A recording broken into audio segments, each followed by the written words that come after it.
ทียนบูชาพระรัตนตรัย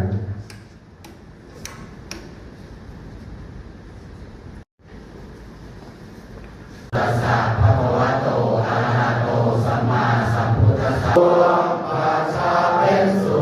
ขสา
ทรงเป็นประมุข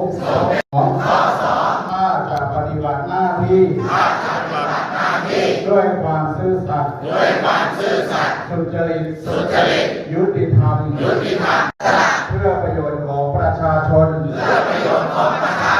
และความเจริญของประเทศชาติ ความเจริญของประเทศชาติข้อ 3ข้าจะยึดมั่นในศีลธรรมนักปกครองและคุณธรรมของนักปกครอง ขอเชิญขยุกขึ้นมาให้เป็น เครื่องหมายและมอบหนังสือสำคัญแสดงหลักฐานการเป็นผู้ใหญ่บ้านและผู้ช่วยผู้ใหญ่บ้านนะครับที่ตำบลบางหลวงครับ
ได้สั่งการนะคะให้ทุกอำเภอนะคะเรื่องของการแก้ไขปัญหายาเสพติดนะคะการดูแลความเรียบร้อยนะคะเรื่องนี้นะคะขอให้กำนันผู้ใหญ่บ้านนะคะในพื้นที่คอยสอดส่องดูแลนะคะประชาชนหรือกลุ่มคนนะคะที่รวมกลุ่มกันนะคะป้องกันและบรรเทาสาธารณภัยนะคะแต่ว่าก็จะมาในส่วนของสำนักงานป้องกันและบรรเทาสาธารณภัยค่ะโดยท่านหัวหน้าสำนักงานป้องกันและบรรเทาสาธารณภัยค่ะที่จะมาขอประชาสัมพันธ์แล้วก็